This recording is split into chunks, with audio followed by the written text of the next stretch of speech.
Upaya untuk memisahkan Harry Pras dengan beberapa orang yang saya anggap sebagai panutan di dalam mengambil hujah, entah itu Ustadz Khalid Basalamah, Ustadz Syafiq, Ustadz Badrussalam, Ustadz Zainal Abidin, Ustadz Firanda dan lain sebagainya, yang dimana fatwa-fatwa mereka sering saya pakai di dalam konten-konten saya dengan tantangan dialog kemarin, tantangan dialog ilmiah.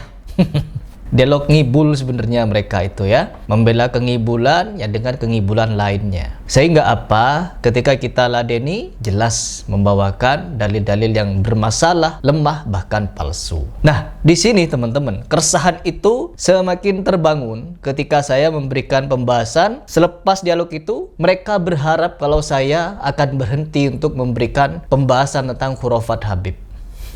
Ternyata itu mimpi buruk bagi mereka ya, karena Harry Pras bukan berhenti, tapi semakin kenceng, karena mereka tidak bisa membela dengan baik dan benar. Dan mereka bukan mencari kebenaran, tapi mencari pembenaran, dengan membawakan kisah-kisah dari Syekhul Islam Ibnu Taimiyah, Syekh bin Baz, dan lain-lain. Yang sejatinya kisah-kisah tersebut tidak bisa dianalogikan, perbedaannya jauh. Apalagi ingin menyamakan dengan kisahnya Ustadz Khalid Basalamah, yang juga bermimpi jauh sekali teman-teman dengan kisah Habib, yang rata-rata merendah Nabi Shallallahu Alaihi Wasallam. Nah, sekarang saya ingin mengajak kalian kembali untuk melihat beberapa video yang mungkin belum pernah saya bahas, khurafat Habib yang juga jauh tak kalah parah dan lucu. Al-Imam Al-Habib Ahmad bin Muhammad Al-Miqdar, bertahun-tahun dia, dari sebelum wafatnya dia gali kuburan, calon kuburannya dia. Calon kuburan dia. Habib Ahmad tiap hari masuk ke dalam lubang kuburnya cuma baca Quran. Bertahun-tahun tiap hari dia hatamin Quran sampai beliau berhasil menghatamkan di calon lubang kuburnya itu 8.000 kali hatam Quran.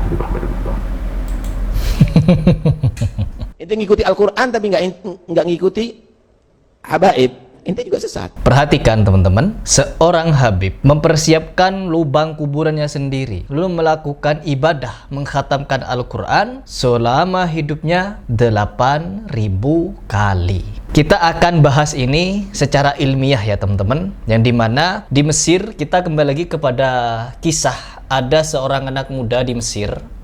Kita pakai kalkulator dulu, karena di Mesir teman-teman ada seorang anak muda yang pernah menghatamkan Al-Quran 1 kali dalam waktu 7 jam non-stop ya, non-stop tuh menghatamkan Al-Quran 7 jam sekali hatam. Nah, misalkan sekarang si Habib ini bisa menghatamkan 8.000 kali selama hidupnya, berarti dia butuh berapa tahun untuk menghatamkan Al-Quran tersebut. Sekarang coba kita kalkulasi. Sekarang kita kalkulasi dalam sehari semalam teman-teman, yaitu 24 jam bagi 7 sama dengan 3 kali khatam lah, karena kalau untuk menuju 4 tidak sanggup.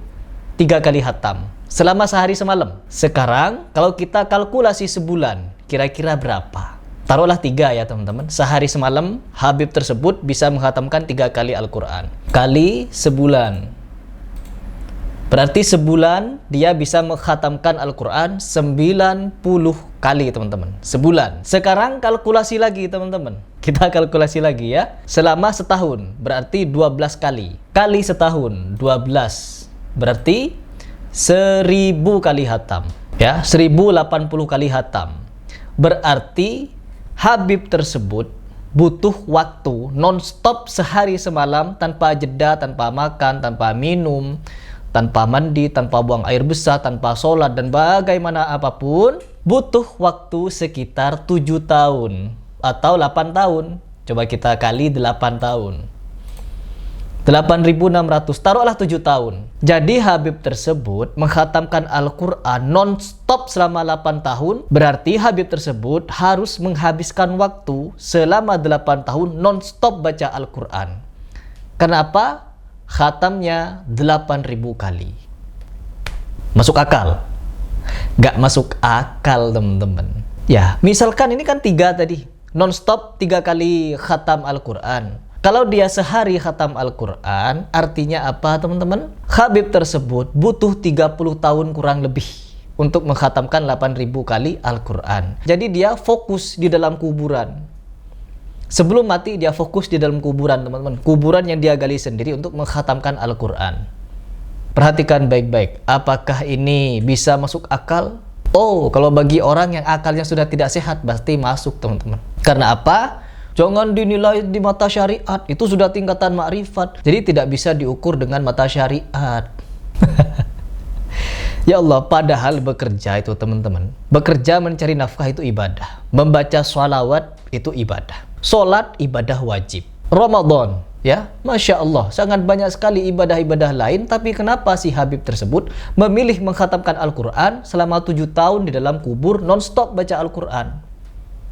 Padahal nasihat agama teman-teman, Al-Quran itu bukan hanya sekedar dibaca, tetapi diamalkan, ditadabburi. Arti mentadabburi apa? Memahami isinya. Ya, dipahami isinya. Mengambil pelajaran di dalamnya. Karena apa? Di dalam Al-Quran penuh dengan pelajaran, penuh dengan hukum, penuh dengan hikmah. Kalau hanya sekedar dibaca bolak-balik, tapi tidak memahami maknanya. Ente ngikuti Al-Quran tapi nggak ngikuti habaib, ente juga sesat. Untuk mendapatkan pahala, iya memang mendapatkan pahala. Tapi pahala yang jauh lebih besar adalah mengamalkannya, mengamalkan Al-Quran. Percuma khatam Al-Quran di dalam kuburan 8.000 kali selama 7 tahun. Itu kalau kita non-stop baca terus selama 24 jam. Kalau istirahat selama 7 jam, hilang sudah. 1 kali khatam, artinya 2 kali lipat berarti. Bisa 14 tahun dia menghatamkan Al-Quran di dalam kuburan. Kalau sekali khatam sehari, artinya apa? Bisa 20 tahun kurang lebih. Apa artinya ini kalau bukan kengibulan teman-teman? Tidak terima ini kita bilang ngibul. Coba datangkan satu saja Habib yang bisa khatam Al-Quran di dalam kuburan. Kita pantau kira-kira berapa jam dia bisa khatam Al-Quran.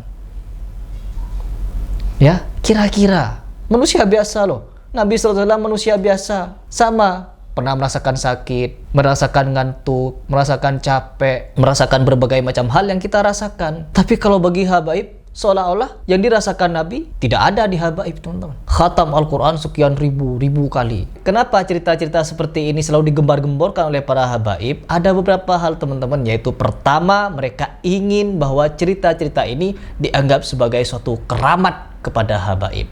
Itu satu.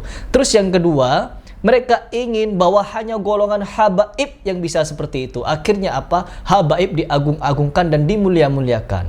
Terus yang ketiga apa teman-teman? Ingin meyakinkan kepada umat bahwa habaib itu adalah golongan orang-orang yang istimewa. Karena apa teman-teman? Bukan cuma 1, 2, 3 habaib, tapi berbagai macam habaib dari berbagai macam marga. Seperti itu ceritanya. Hebat, luar biasa, ngibul. Ente ngikuti Al-Quran tapi nggak ngikuti. Ya, di sini saya hanya ingin mengajak berpikir. Bagi orang-orang yang mau mikir, kalau tidak mau mikir, ya silakan minum darah Nabi. Alhamdulillah, Habib dan saya dan Umi dan adik dan istri telah meminum darah Rasul Sallallahu Alaihi Wasallam sebentar tadi.